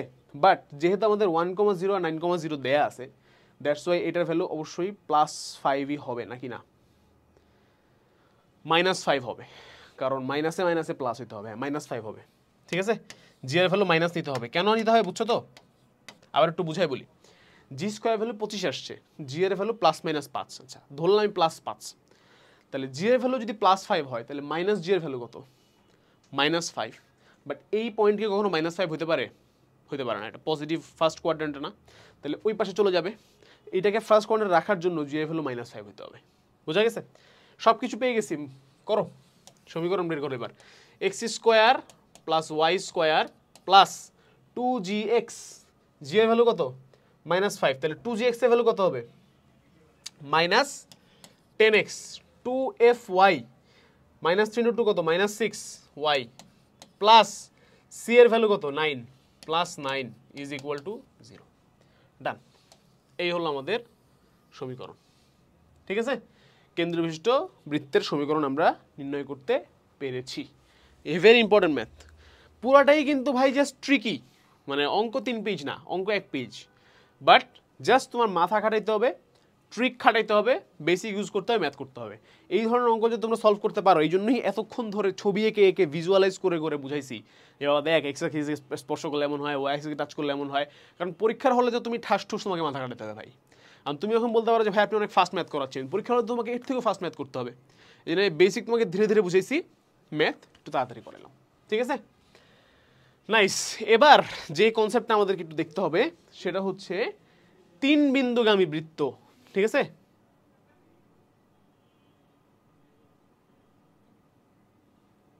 আচ্ছা, তো দেখো 3 বিন্দুগামী বৃত্ত বলতে অ্যাকচুয়ালি আমরা কি বুঝি, ঠিক আছে? তো মনে করো যে এই একটা বৃত্ত আছে, হ্যাঁ, এখন এই বৃত্তর 3টা বিন্দু তোমাকে দেয়া আছে, এই 1, এই 2, এই 3। প্রথমত বলি যে কেন আমাদের 3টা বিন্দু লাগবে, কেন আমরা র্যান্ডম 2টা বিন্দু দিয়ে বৃত্ত বানাতে পারবো না? র্যান্ডম 2টা বিন্দু দিতে পারবো না, বাট সেই 2টা বিন্দু যদি একটা ব্যাসের 2 প্রান্তে হইতো তাহলে পারতাম, সেটা আমরা শুরুতে দেখছি। আচ্ছা, তো র্যান্ডম 2টা দিতে পারবো না কেন দেখি। ব্যাপারটা হচ্ছে যে দেখো, ব্যাপারটা হচ্ছে এরকম, X square plus Y square plus 2gx plus 2fy plus C is equal to 0, ঠিক আছে? এটাকে আমি একটু সুন্দর করে লিখতে পারি এভাবে, 2gx সুন্দর হয় কিনা জানি না, বাট লিখতে পারি আর কি, 2fy plus C is equal to minus x square plus Y square, ঠিক আছে? আরও একটু সুন্দর করে লিখলে আমরা লিখতে পারি এইভাবে যে, আচ্ছা আর সুন্দর করার দরকার নেই, এখানেই থাকি, হ্যাঁ? আচ্ছা, এখানে দেখো এইগুলার মান তো তোমার দেয়া আছে, যেহেতু তোমার কাছে একটা পয়েন্ট আছে, তো তুমি এক্স ওয়াই বসাতে পারবা, এখানেও এক্স ওয়াই বসাতে পারবা। তো তোমার এই সমীকরণের মধ্যে তোমার ভ্যারিয়েবল বা চলক কয়টা? 3টা, জি এফ সি, 3টা না? তো এরকম 3টা ইকুয়েশন যদি তুমি প্রডিউস করতে পারো, তাহলে তোমার ওই 3টাকে সলভ করলে কি এসে পড়বে? বৃত্তের সমীকরণ চলে আসবে। বুঝা গেছে? তাহলে র্যান্ডম যদি হয়, র্যান্ডম যে কোনো মানে এই বিন্দু দিয়ে যায় এরকম 3টা বিন্দু লাগবে একটা বৃত্ত গঠন করার জন্য। এখন যদি আমাদের কেন্দ্র একটা এই কাহিনী বাদ, এই কাহিনী শেষ, এটা আমরা ম্যাথ করবো একটু পর। আর একটা টপিক হচ্ছে যেটা ইম্পর্টেন্ট টপিক, সেটা হচ্ছে যে একটা বৃত্তের কেন্দ্র কোনো একটা সরল রেখার উপর অবস্থিত, তাহলে আমাদের কি সুবিধা সেটা নিয়ে আমরা একটু মানে পড়াশোনা করি। দেখো, মনে করো এই বৃত্তটা, এটার যে কেন্দ্র আছে, ঠিক আছে, এটার কেন্দ্র কোথায় আছে? ধরো এখানে আছে, ঠিক আছে, এই তো কেন্দ্র। এই কেন্দ্রটা হচ্ছে আরেকটা র্যান্ডম সরল রেখা। আমি বলতেছি না যে এটা ব্যাসার্ধ কি দেয়া আছে না দেয়া আছে, আই ডোন্ট নো, জাস্ট আমি সরল রেখাটার কথা জানি। এই সরল রেখার উপর দিয়ে যায়, ঠিক আছে, হোয়াট এভার দ্য সরল রেখা ইজ, ধরো 3x + 5y - 4 = 0, এই সরল রেখার উপর দিয়ে যায়, এই মানে এই সরল রেখার উপর অবস্থিত, ঠিক আছে। তাহলে আমাদের একটা সুবিধা আছে। কি সুবিধা আছে জানো? এই যে তোমার সরল রেখাটা, এইটা তুমি কি দিয়ে মানে লেখা থাকবে? x y দিয়ে লেখা থাকবে না? আর এই বৃত্তটা অ্যাকচুয়ালি কি তোমার -g, -f, রাইট? তো তুমি এখানে লিখতে পারবা যে -3g -5g 5f -4 = 0। তাহলে কি g আর f দিয়ে আরেকটা নতুন সমীকরণ পাইলা কিনা? তুমি পাইলা। তো g আর f দিয়ে একটা সমীকরণ তুমি পেয়ে গেলা। এখন জাস্ট আরেকটা বিন্দু লাগবে আরেকটা সমীকরণের জন্য g আর f এর। সেই দুটো সমীকরণ দিয়ে আমরা কি g আর f এর মান বের করে ফেলতে পারবো। তাহলে এখানে মানে চলক কয়টা? 2টা। এখানে চলক 2টা, ঠিক আছে। সো এভাবে আমরা কাজ করব আর কি, ঠিক আছে। তো আমরা দেখবো দুইটা জিনিসই আমরা একটু প্র্যাকটিক্যালি দেখবো। এটা দেখি আমরা, উদ্দীপকে বর্ণিত বৃত্তের সমীকরণ নির্ণয় করো। কিচ্ছু বলা নাই, সিম্পলি জাস্ট 3টা বিন্দু দেয়া আছে, -3, 4, 4, 2 আর 1, -1, 4। বের করো সমীকরণ, আসো বের করি। তাহলে আমরা ওখান থেকে কি দেখছিলাম যে 2gx, এই সবুজ দিয়ে লিখবো না, ভালো লাগে না, 2gx + 2fy + c = -x² + y², ঠিক আছে। 2gx + 2fy + c = -x² + y²। এবার এর ভেতরে আমরা একটা করে বিন্দু বসাবো। প্রথমে ধরো a বসাই, 4,2 বসাও। 4 বসালে এটা কি হবে? 8g। 2 বসালে এটা কি হবে? 4f + c = -x² + y² বসালে কি হবে? 16 আর 4 কত? 20, -20। একটা সমীকরণ পাইলাম। সিমিলারলি -1,4 বসাই, আর একটা সমীকরণ পাবো। কি হবে? -1 x এর ভ্যালু, তাহলে এখানে হবে -2g। 4 তাহলে হবে কি 4 দুগুণে 8f + c = -1 আর 4 মানে 1 + 16, 16 + 1 কত? 17, -17। এই আরেকটা সমীকরণ। এবার বসাবো আমরা এইটা -3,4। -3,4 এর জন্য কি করব? -3 বসাইলে আসবে হচ্ছে তোমার -6g। 4 বসাইলে আসবে হচ্ছে তোমার 4 দুগুণে 8f + c = কত আসবে? 3² হলো 9, 9 আর 4² হলো 16, 16 আর 9 25 মানে -25, ঠিক আছে। 3টে সমীকরণ পাইছি কিনা? এবার আমরা ইউজ করব ক্যালকুলেটর। ক্যালকুলেটরে এটা তোমরা বাসায় ক্যালকুলেটর দিয়ে করবে। ক্যালকুলেটর ইকুয়েশন সলভ করে তোমরা যদি পারো, এটা না পারলে ইউটিউবে ভিডিও দেখো, অনেক ভিডিও আছে। ইকুয়েশন এটা কি? এটা এক ধরনের সাইমালটেনিয়াস ইকুয়েশন। কয়টা আননোন? 3টা আননোন। প্রথমে কি আছে? 8g 4f + c = -20। তারপরে আছে হচ্ছে -2g + 8f + c = -17। তারপরে আছে হচ্ছে 6g 8f + c = -25। দিলাম সলভ দিলে আমাদের g এর ভ্যালু আসছে -1, f এর ভ্যালু আসছে -7/4, c এর ভ্যালু আসছে -5। 3টা জিনিস চলে আসছে। এই 3টা জিনিস যদি আমরা বসাই দিই মেইন ইকুয়েশনে, আমাদের বৃত্ত সমীকরণ কমপ্লিট হবে কিনা বলো? হতে বাধ্য। তাহলে বসাই দিই আমরা। সমীকরণ নির্ণয় করতে বসে করি, x² + y² + 2gx, তাহলে -2x + 2fy, তাহলে কি -7/2y + c কত? -5 = 0। এই হলো আমাদের বৃত্তের সমীকরণ। সহজ না বলো? একদম সহজ, ঠিক আছে, ডান।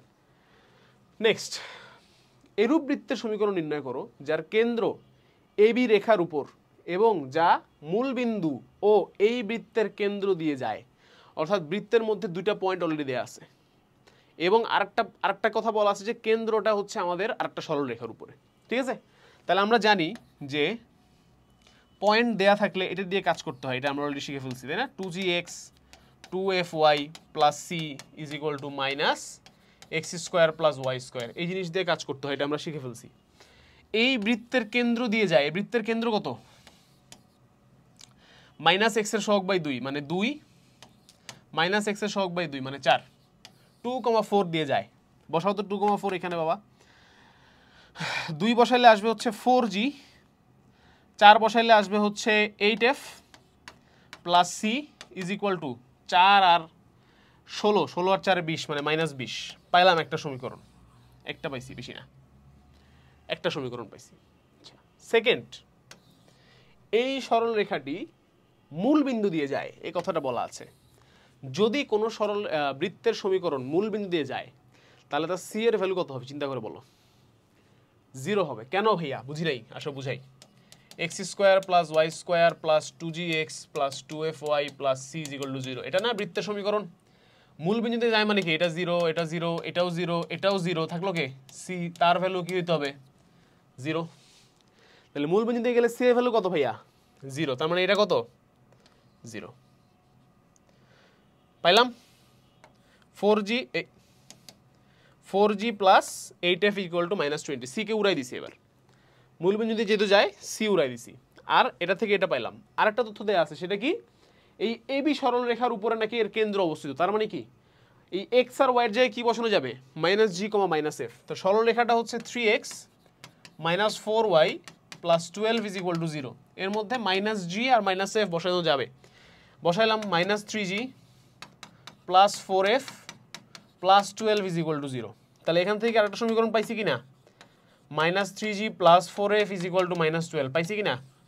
পাইছি। এই দুটো সমীকরণ সমাধান করলে জি আর এফ আসবে, অর্থাৎ বৃত্তের সমীকরণ চলে আসবে। এটুকু তুমি করো নিজে, ঠিক আছে? এটা আমি না করি, এটা কমপ্লিট করা তোমাদের জন্য এইচডব্লিউ।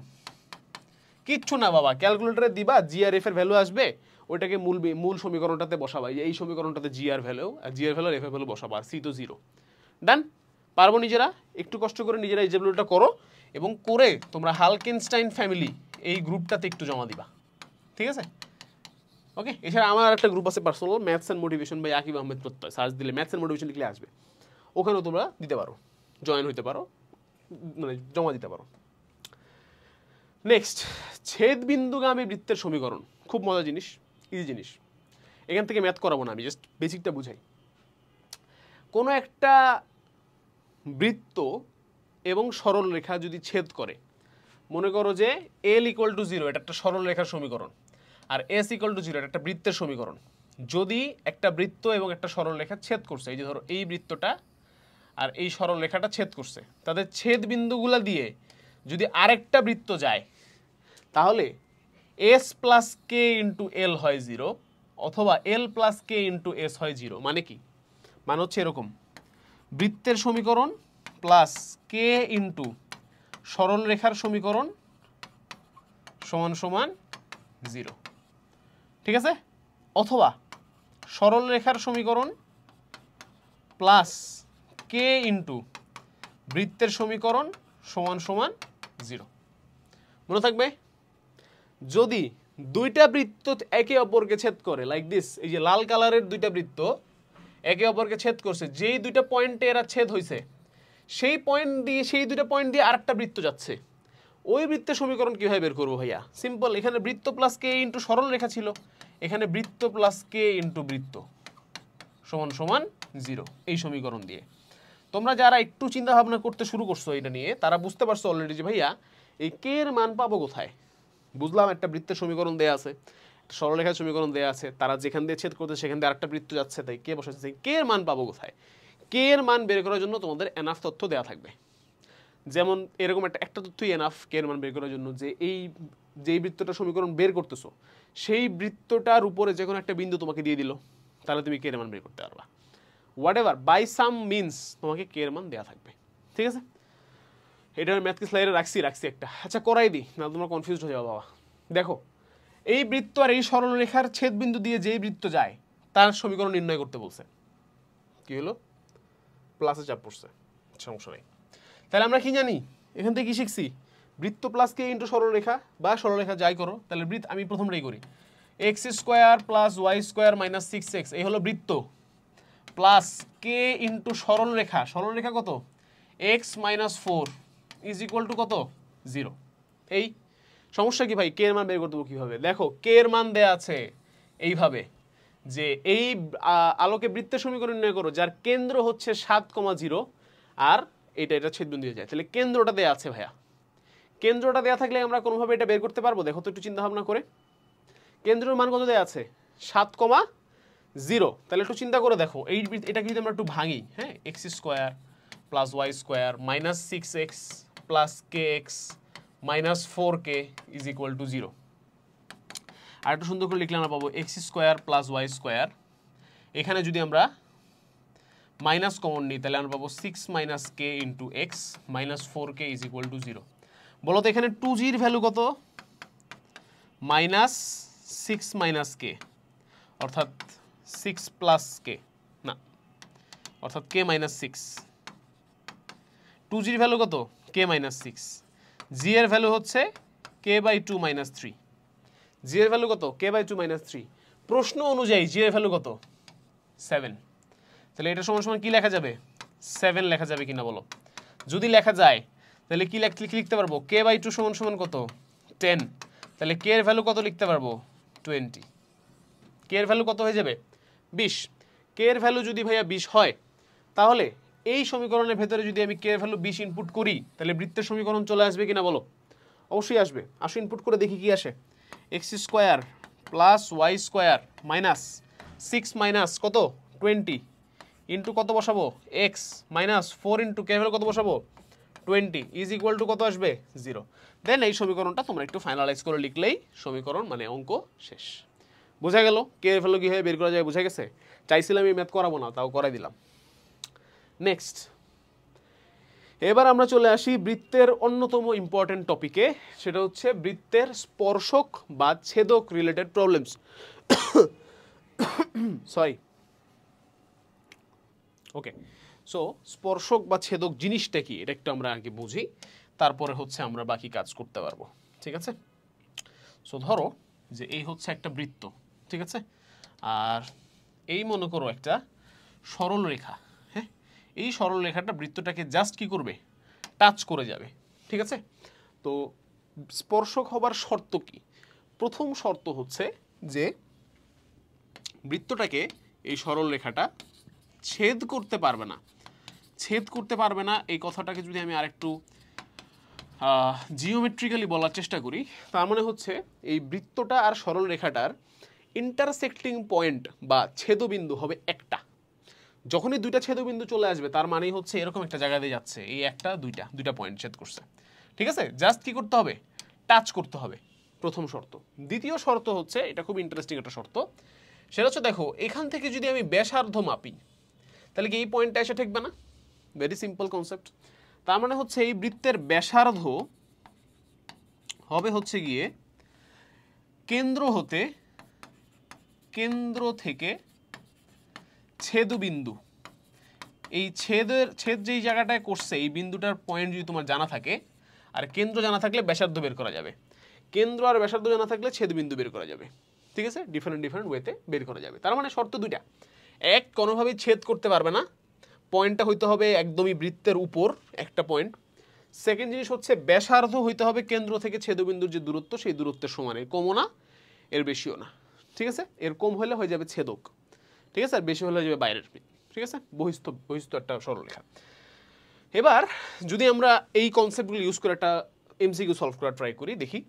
তো এখানে দেখো একটা বৃত্ত আছে আর একটা সরলরেখাও আছে, ভেরি মানে কমন থিং। বলা হচ্ছে যে এই সরল রেখাটার সমীকরণ হচ্ছে ভাইয়া 4x plus 3y is equal two a, এটা হচ্ছে সরলরেখাটার সমীকরণ। আচ্ছা, আর বৃত্তের সমীকরণ দেয়া আছে এটা, এখান থেকে আমরা কেন্দ্র বের করতে পারি কিনা দেখো তো? অবশ্যই পারি। কেন্দ্র কত হবে, মাইনাস এক্স এর সহগ বাই 2, মানে কি শুধু 2, আর y নাই তার মানে 0, তাহলে 2,0, এটা হচ্ছে কেন্দ্র। ব্যাসার্ধ বের করতে পারি কিনা দেখো তো?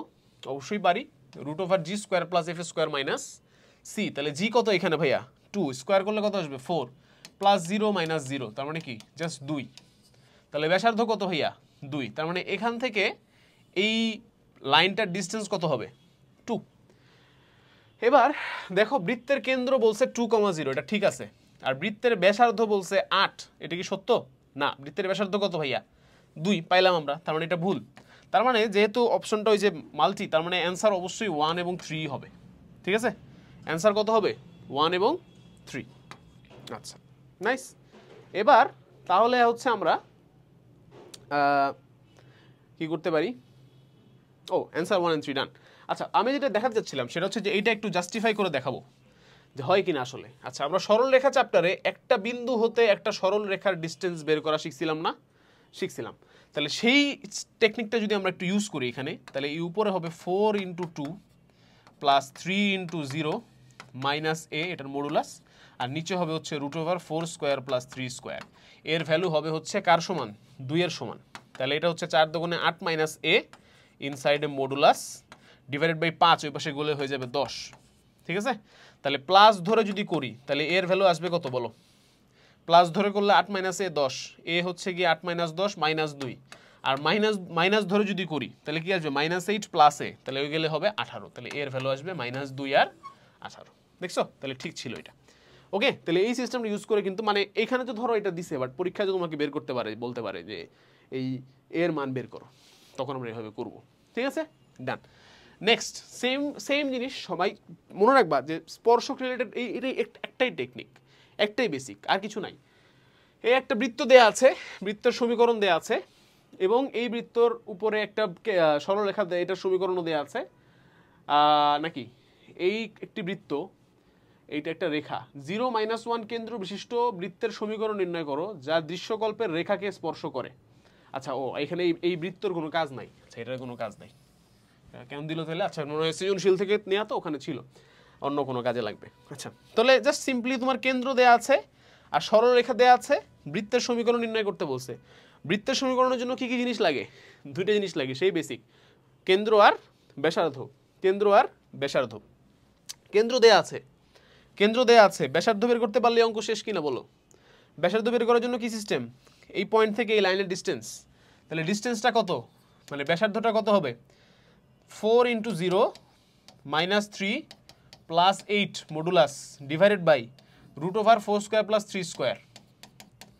ঠিক আছে, তাহলে উপরে আসতেছে কত দেখো 8 মাইনাস 3 5, আর নিচে আসতেছে 5, তার মানে ব্যাসার্ধ হচ্ছে ভাইয়া 1।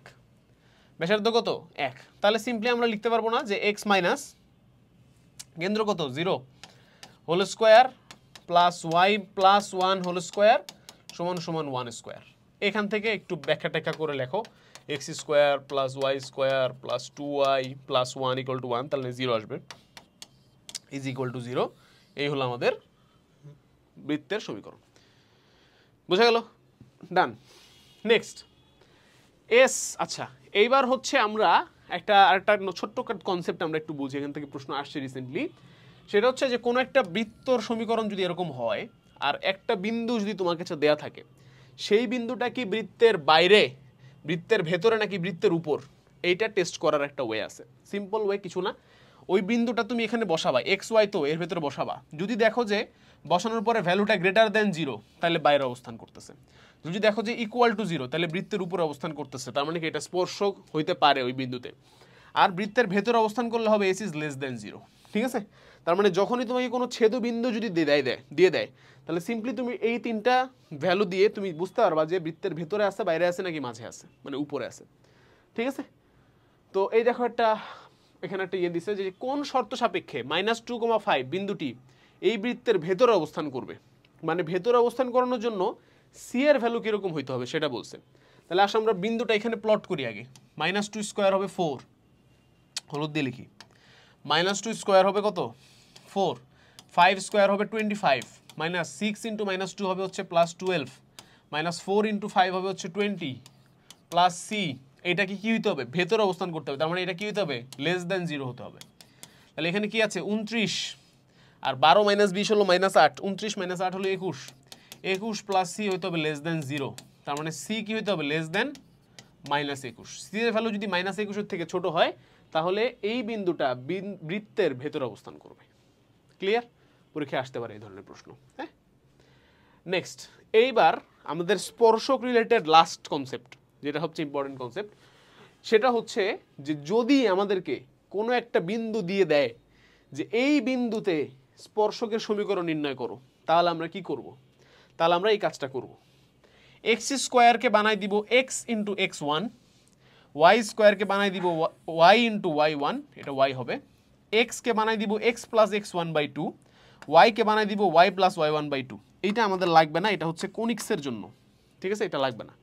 তাহলে এই জিনিসগুলো চেঞ্জ করে দিব, আর যেখানে যেখানে এক্স ওয়ান ওয়াই ওয়ান আছে সেখানে সেখানে আমরা যেই বিন্দুটা দেয়া আছে সেই বিন্দুটা বসাই দিব, ঠিক আছে? তাহলে আসো এটা দিয়ে একটা টেস্ট করে দেখি, একটা ম্যাথ। এই যে ও কেন্দ্র বিশিষ্ট বৃত্তের পি বিন্দুতে স্পর্শক ও অভিলম্বের সমীকরণ নির্ণয় করো। অভিলম্বে পরে যাচ্ছি, আগে মানে স্পর্শক, মেইনলি স্পর্শকের সমীকরণ বের করা শিখি আগে। তো এবার আমাদের এই পি বিন্দু দেয়া আছে, তাহলে আমরা এইগুলা রিপ্লেস করতে পারবো। বাট এগুলা রিপ্লেস করার জন্য তো আগে তোমাকে x square plus Y square plus two g x two f y এই ফরম্যাট তো লাগবে। সেই ফরম্যাটের জন্য এখানে আরও কিছু তথ্য দেয়া আছে। দেখো, প্রথম তথ্য হচ্ছে এই দুটা বিন্দু দেয়া আছে 1,0 আর 4,0। আমরা শিখে আসছিলাম এইটুকের ছেদাংশের ভ্যালু হচ্ছে 2√g² - c। মনে আছে কিনা তোমাদের? মনে আছে? তাহলে 2√g² - c এর ভ্যালু কত ভাইয়া? দেয়া আছে হচ্ছে 1 আর 4 এর মধ্যে, তার মানে 3। তাহলে √g² - c এর ভ্যালু কত? 3/2। তাহলে g² - c এর ভ্যালু কত? 9/4। ঠিক আছে, পারলাম। এরপরে আরও একটা তথ্য দেয়া আছে, দেখো এই যে 0,3-তে হচ্ছে সে টাচ করছে, যে কোন ইয়াকে টাচ করছে? ওয়াই অ্যাক্সিসকে টাচ করছে। তার মানে এই সেন্টারটা হবে হচ্ছে গিয়ে সামথিং, (3) এইটুক তো শিওর। এইটা কি? -f। তাহলে আমরা -f এর ভ্যালু পেয়ে গেলাম হচ্ছে 3, তাহলে f এর ভ্যালু পেয়ে গেলাম হচ্ছে -3। এরকম একটা ম্যাথ আমরা করছি এর আগে। f এর ভ্যালু পাইছি, g² - c এর ভ্যালু পাইছি। আমরা জানি ওয়াই স্কোয়ারকে যদি টাচ করে তাহলে f² = c হয়। তাহলে আমাদের c এর ভ্যালু কত? 9, 3² 9। তাহলে এখানে যদি আমরা 9 বসাই দেই তাহলে g এর ভ্যালু পেয়ে যাব না? g² - 9 হচ্ছে 9/4। তাহলে g² হচ্ছে গিয়ে 9 + 9/4। এখানে হচ্ছে 36 + 9/4। 36 আর 9 হচ্ছে তোমার 45/4। তাহলে g হচ্ছে √45/4। g কি? √45/4। √, নতুন নতুন ক্যালকুলেটর ইউজ করতে পারি না এগুলা। √45/4, এটাকে একটু সুন্দর করে লিখবো আর কি। এটা আসবে 3√5/2। তাহলে দেখো জি আছে, এফ আছে, সি আছে, সব আছে। সমীকরণ লিখতে পারবো বৃত্তের? এবার পারবো। x² + y² + 2gx মানে কি? 3√5x + 2fy। 2fy কোথায়? f কোথায়? এই যে -6y হবে আর কি। -6y + c হচ্ছে 9 = হচ্ছে 0। এটা হচ্ছে আমাদের বৃত্তের সমীকরণ, ঠিক আছে? আচ্ছা, এরপরে এখন কি করব? আমাদেরকে একটা বিন্দু দেয়া আছে যে 5,4। এই বিন্দুতে হচ্ছে আমাদেরকে স্পর্শক বের করতে হবে। তার জন্য আমাদের কি করা লাগবে? x² বানাবো x × x1, y² বানাবো y × y1, x কে বানাবো হচ্ছে x + x1/2, y কে বানাবো হচ্ছে y + y1/2 + 9 = 0। এবার x1 y1 এর জায়গায় বসাবো 5 আর 4। তাহলে এটা হবে 5x, এটা হবে 4y, এটা হবে 3√5x + 5/2 - 6, এটা হবে y + 4/2 + 9 = 0। এই হলো আমাদের নির্ণেয় স্পর্শকের সমীকরণ। ডান। এই ম্যাথটা কোনো বোর্ডে আসে নাই, কিন্তু এই ম্যাথটা আমি এখানে দিয়েছি, ইচ্ছা করে দিয়েছি। দেওয়ার কারণ হচ্ছে এই ম্যাথটাতে মোটামুটি আমরা আজকে যা কিছু শিখছি সব কিছুর একটা সামারি আছে। খেয়াল করে দেখো, বৃত্তের কেন্দ্র নির্ণয়, বৃত্তের ব্যাসার্ধ নির্ণয়, ছেদাংশ, স্পর্শ আছে কিনা, বৃত্তের মূল সমীকরণ আছে কিনা, এছাড়াও হচ্ছে গিয়ে তোমার স্পর্শক, সব কিছু একসাথে আছে। এই ম্যাথটা আমি গতকালকে রাতে তোমাদের জন্য স্পেশালি বানাইছি, ঠিক আছে? যে কালকে যখন আমি করাবো লাস্ট টাইম এই ম্যাথটা দিব, যাতে করে যা কিছু শিখছি সব কিছুর একটা অ্যাপ্লিকেশন হয় একসাথে। এবং আশা করি তোমরা এই ম্যাথটা বুঝতে পেরেছো। ওকে, তো আমি কিন্তু তোমাদের ক্লাস নেওয়ার আগে আসলে অনেক পড়াশোনা করি, ঠিক আছে? যদিও আমার প্রত্যেকটা বিষয় তো বেসিক ধারণা তো আছে, বাট তারপর আমি ক্লাসে কিভাবে বলবো, কোন জায়গাতে কোন যোগটা বলবো, কোন জায়গাতে কোন কি বলা যায় মানে ফিলোসফিক্যাল কথাটা বলবো, কোন জায়গাতে, যদিও যোগ যোগ বলি নেই আজকে ক্লাসে কারণ সময় নেই, কোথায় কি বলবো, কোথায় কীভাবে প্রেজেন্ট করবো, এগুলো নিয়ে প্রিপারেশন নেই। আমার মনে হয় যে তোমরা পরীক্ষার জন্য মনে হয় এত প্রিপারেশন নাও না। যদি নিতা তাহলে তোমাদের পরীক্ষাগুলো আরও ভালো হতো। অনেকে নেয়, আমি বলছি না যে কেউ নেয় না, অবশ্যই অনেকেই অনেক ভালো প্রিপারেশন নেয়, দেখি তো পরীক্ষা তো ভালো করে, 100তে 100 পায়, সব পায়। তো আফটার অল তোমার যে কোনো কিছু প্রিপারেশন ছাড়া আসলে সম্ভব হয় না। তা আমি যদি লাস্ট টাইম একটা কষ্ট করে না বানাতাম, কোনো সমস্যা হয়তো, আমার সমস্যা হতো না, ক্লাস থেকে চলে যেতে পারতাম ভাই আরামসে, প্যারা নাই। বাইরে ঝড় বৃষ্টি হচ্ছে, আগে আগে বাসে যাবো, টেনশন আছে, তারপরও আমি ম্যাথটা করাইছি। কেন? যাতে তোমরা শিখতে পারো কিছু। তোমাদের জন্য আমরা কষ্ট করতেছি, তোমাদের নিজেদের জন্য তোমাদের কষ্ট করতে হবে। এরকম না যে তোমাদের জন্য আমরা কষ্ট করতেছি, আমাদের জন্য তোমরা কষ্ট করো, এটা তো বলতেছি না। আমি বলতেছি যে ভাই তোমার নিজের জন্যই তোমাকে কষ্ট করতে হবে, ঠিক আছে? আরেকটা জিনিস করতে পারো, সেটা হচ্ছে আমার খুব কাজে লাগবে, সেটা হচ্ছে আমার জন্য দোয়া করতে পারো। কি দোয়া করবা?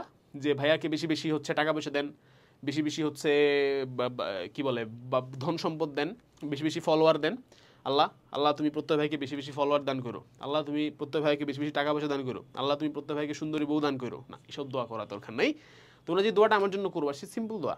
দোয়াটা হচ্ছে আমার হিদায়াতের জন্য দোয়া করবা। তাহলে ভাই আপনার হিদায়াতের জন্য দোয়া মানে কি? আপনি কি তাহলে হচ্ছে কাফের বা মুশরিক? না, আল্লাহর রহমতে আমি মুমিন ইনশাআল্লাহ। But at the same time আমাদের প্রত্যেকের মধ্যে ভুল আছে, প্রত্যেকের মধ্যে খারাপ দিক আছে, প্রত্যেকের মধ্যে গুনাহ করার প্রবণতা আছে, আছে কি না? অবশ্যই আছে। তো আমি অ্যাজ আ পার্সন যত ভালো হইতে পারবো, যত সওয়াব কামাবো, যত হচ্ছে গিয়ে হিদায়াতের পথে থাকবো, তত আমার জন্য ভালো, তত তোমাদের জন্য ভালো। কারণ আমি এখানে এসে তোমাদেরকে খারাপ কথা শিখাতে পারি, আমি এখানে এসে তোমাদেরকে ভালো কথা শিখাতে পারি। এখন তুমি যদি আমার জন্য হচ্ছে শুধু টাকা পয়সা দোয়া করো, ধরো আমার অনেক টাকা পয়সা হয়ে গেল, তারপর আমি আল্লাহ রসুল ভুলে গেলাম, ইমান আমার চলে গেল, আল্লাহ না করুক, আস্তাগফিরুল্লাহ। তারপরে তো তোমার তাহলে তো তুমি তো আমি বলবো কিয়ামতের দিন ধরবো তোমার যে এই ছেলে দোয়া করছিল হচ্ছে আমার টাকা পয়সার, এই ছেলে আমার হিদায়াতের দোয়া করা নেই। ঠিক আছে, যাই হোক, মজা করলাম। সিম্পলি আমার জন্য একটা দোয়া করবা তোমরা, যে আমি যেন হিদায়াতের পথে থাকতে পারি, আমি যেন সুন্দর পথে থাকতে পারি, আমি আমার দিক থেকে যে জানার চেষ্টা করছি, বোঝার চেষ্টা করছি ইসলামকে আরও বেশি, এবং মানার চেষ্টা করছি, এটার জন্য আমি অব্যাহত রাখতে পারি। এবং তোমাদেরকে জন্য একটু একটু করে হলো, আজকে যেমন একটু শিখাইছি না, স্পর্শ করলে আর ইয়ে করলে কোথায় কোথায় নিয়ে গেলাম, একটু শিখালাম, একটু একটু করে শিখালে অনেক কিছু কাজে আসতে পারে, অনেক জায়গা অনেক মানে মনে থাকতে পারে, হয়তো অনেক ইম্পর্টেন্ট জায়গাতে কাজে আসতে পারে। সবার জন্য দোয়া, ভালোবাসা। লাস্টে একটু এক্সট্রা কথা বললাম, সেজন্য দুঃখিত। সবাই অনেক অনেক ভালো থাকবে, সুস্থ থাকবে, ইনশাআল্লাহ দেখা হবে বিজয়ে। আসসালামু আলাইকুম, আল্লাহ হাফেজ।